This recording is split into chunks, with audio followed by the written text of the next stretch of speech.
تو کتنے لوگ مستحبات پر عمل کرتے. ہو سکتا ہے 3 گھنٹے بعد روزہ کھول کے آپ کہتے بس اللہ آخری روزہ تھا, آج کے بعد مجھ سے روزے کا کبھی بھی نہیں کہنا. پھر رمضان کا روزہ رمضان کے روزے میں 30 روزوں کے بعد پھر عید کا دن بھی رکھ دیا کہ بس بھائی بہت ٹینشن ہو گئی, اب عید کا دن ہے, اب خوشی مناؤ. تھوڑا سا وہ ٹینشن کیا ہوگی اب تمہاری. دین فطرت ہے نا, ہماری باڈی اور ہمارے جو جذبات ہیں ان کا بھی خیال کرتا ہے نا اسلام.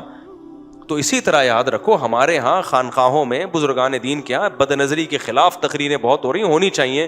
تبلیغ میں جاؤ تو سکھایا جاتا ہے یہ نہ کرو وہ نہ کرو, انٹی کو نہ دیکھو فلانی کو نہ دیکھو, اور ایسی ایسی روایتیں بھی سنائی جاتی ہیں جس نے کسی انٹی کو دیکھا پتہ نہیں سر میں کیل ٹھوک دی جیسے, کچھ اس طرح کی بھی کچھ روایت ہے نا, تو ایسے ایسے سلبا ڈر جاتے ہیں. اب لیکن پراٹھے تو کھا رہے ہیں.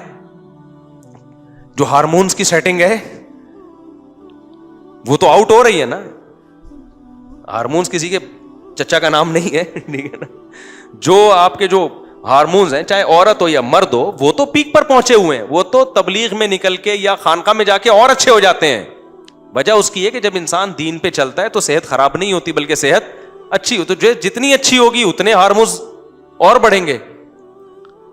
اعتکاف میں لڑکے بیٹھتے ہیں نا, کہتے ہیں ہم آئے تھے بے حیائی چھوڑنے کے لیے, یہاں تو ہمیں اور زیادہ خواہش پیدا ہو گئی ہے. میں کہتا ہوں بھائی مسجد کے ماحول میں تو یہ صحت اچھی ہوتی ہے, انسان کی روحانی قوت ملتی ہے تو اور صحت اچھی ہوگی. تبلیغ میں نکل کے اور صحت اچھی ہوگی, جتنا دین پہ آؤ گے اور صحت اچھی ہوگی. تو یہ جذبات کم نہیں ہوں گے, بلکہ یہ دنیا دار لوگ ہیں ان میں جذبات نہیں ہوتے. ہارمون وارمونز ان کے, یہ تو میڈیسن کھا کھا کے تو ان کے تھوڑے بہت 2-4 ہارمونز پیدا ہوتے ہیں جس سے یہ فوراً فائدہ اٹھا لیتے ہیں کہیں یہ بھی نہ غائب ہو جائے. اصل تو صحت ہوتی دیندار لوگوں میں ہے, روزہ رکھنے والوں میں, نماز پڑھنے والوں میں, تہجد گزاروں میں ہوتی ہے. تو اب ان کا ہمارے ہاں حل یہ بتایا جاتا ہے کہ نظر کی حفاظت اور فحش فلمیں چھوڑ دو, 100% چھوڑو, لیکن فوراً اس کا آلٹرنیٹ تلاش کرو. آپ صبح سحری کے وقت جب روزہ رکھتے ہو نا, دوپہر سے ہی افطاری کی تیاری شروع کر دیتے ہو کہ بھائی مغرب کے بعد روزہ ختم ہوگا تو پہلے سے پتا ہو کیا پکانا ہے. ایسا تھوڑی ہے افطاری کا ٹائم آ گیا آپ سوچ رہے ہیں ابے کچھ انتظام تو ہے ہی نہیں. تو فحش فلمیں بھی چھوڑو بھائی, اور یہ سارے الٹے کام چھوڑو, لیکن فوراً پہلے نکاح کا انتظام کرو. اور اس میں جو رکاوٹیں آئی ہیں لات مار کے اڑا دو ان رکاوٹوں کو, ایسی کی تیسی. یہ لفظ سیکھ لو, ایسی کی تیسی بہت زبردست لفظ ہے. کوئی کسی کا باپ نہیں روک سکتا یار, تو کرو نکاح. کوئی کسی کا باپ میں طاقت ہی نہیں ہمیں روک کے دکھائے. تو یہ اس میں آپ کو جب تک کانفیڈنس پیدا نہیں ہوگا تو گندگیوں میں گھسے رہو گے, اور اتنا اندر گھس جاؤ گے کہ نکاح کے بعد پھر یہ گندگیاں نہیں چھوٹتی. ہم ایسے لوگوں کو جانتے ہیں زنا کے عادی ہو گئے, شادی کے بعد کہتے ہیں زنا نہیں چھوٹتا ہم سے. ان کی فیملی لائف بہت خراب ہو جاتی ہے, برباد ہو جاتی ہے. تو اس پیک پہ پہنچنے سے پہلے کر لو نا. تو میں یہ کہہ رہا ہوں نظریات کی اصلاح کے ساتھ ساتھ تھوڑا عملی اصلاح بھی کرنا شروع کر دیں. نماز چھوٹتی ہے جرمانہ لگائیں اپنے اوپر, اپنے آپ کو ایسے ڈھیلا نہ چھوڑیں کہ بھائی چلو کل سے میں فجر پڑھوں گا. کل تو آئے گی نہیں کبھی. آپ ابھی لکھو بھائی کل اگر فجر کا ناغہ ہوا تو ناشتہ ختم. کچھ تو سزا دو نا. 3 دن ہو سکتا ہے ناشتہ بھی نہ کرو, فجر بھی نہ پڑے, شیطان کہے گا تیرا ناشتہ تو ہو نہیں رہا, فجر بھی گئی ناشتہ بھی گیا, تو چل ناشتہ شروع کر دے. نہ نہ نہ نہ بھائی اس سزا پہ قائم رہوں گا. ناشتہ اسی دن ہوگا جس دن فجر پڑھوں گا. فجر گئی تو ناشتہ دوپہر 1 بجے سے پہلے کچھ کھانا ہی نہیں ہے. کچھ تو سزا دو, کچھ تو تھوڑا سا تھپڑ مارو اپنے آپ کو. 3 دن 4 دن کے بعد ہو سکتا ہے فجر کی نماز کی توفیق مل جائے. تو کچھ تو آگے بڑھو بھائی, کچھ اب ہلو جلو, ٹھیک ہے نا. بہت ہو گئے ہیں بیانات, 20 سال سے میرا خیال ہے یہی کام کر رہا ہوں, لیکن عملی طور پر نا کچھ زیادہ نظر نہیں آتا اتنا اثر لوگوں پہ. نظریاتی اصلاح تو بہت ہو رہی ہے, عملی اصلاح نہ خواتین میں نہ مردوں میں نظر آ رہی ہے. شادیوں پہ بیان سن کے خوش ہو کے چلے جاتے, کرتے پھر بھی نہیں ہے. تو اب تھوڑا سا ایک اسٹیپ آگے بڑھو. کوئی گناہ آپ کے اندر ہے تو اپنے اوپر کیا رکھو, سزا, پنشمنٹ ہونی چاہیے. ایک دم سے برائیاں نہیں چھوٹتی ہیں, اسٹیپ بائی اسٹیپ چھوٹتی ہیں.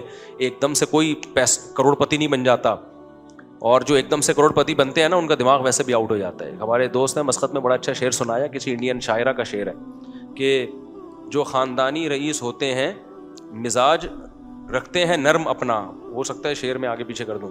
جو خاندانی رئیس ہوتے ہیں رکھتے ہیں مزاج نرم اپنا, تمہارا لہجہ بتا رہا ہے تمہاری دولت نئی ہے.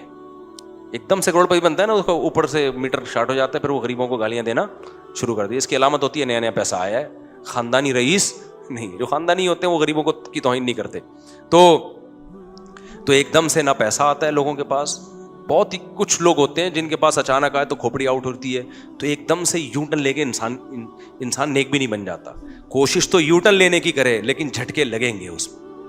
ایسا نہ ہو کہ آپ کہیں میں ایک دم سے نہیں, میں تھوڑا تھوڑا ہی بنوں گا, پھر تو بنو گے ہی نہیں. نیت تو یہ کرو ایک دم سے بننا ہے, لیکن عملی طور پر ایسا ہوگا نہیں. جھٹکے آتے رہیں گے, گر کے اٹھتے رہو, سنبھلتے رہو. گناہ ہو گیا توبہ کرو. لوگ کہتے ہیں ہم 20 دفعہ گناہ کر کے 20 دفعہ توبہ کی, یہ چھوٹ ہی نہیں رہا. کہتے ہیں چلو یار 20 دفعہ گناہ کے بعد 20 دفعہ توبہ کا ثواب بھی تو فری پھوکٹ میں مل رہا ہے نا. پہلے تو گناہ کر کے توبہ ہی نہیں کر رہے تھے, خالی گناہ ہی گناہ تھے, اب توبہ کا ثواب بھی تو آ رہا ہے نا.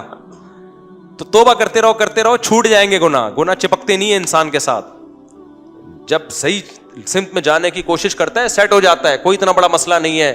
ہلکا لو اس کو, بہت زیادہ ہلکا اس سینس میں کہ مشکل نہیں ہے, لیکن جرمانہ لگاؤ اپنے اوپر, کوئی سزا دو اپنے آپ کو.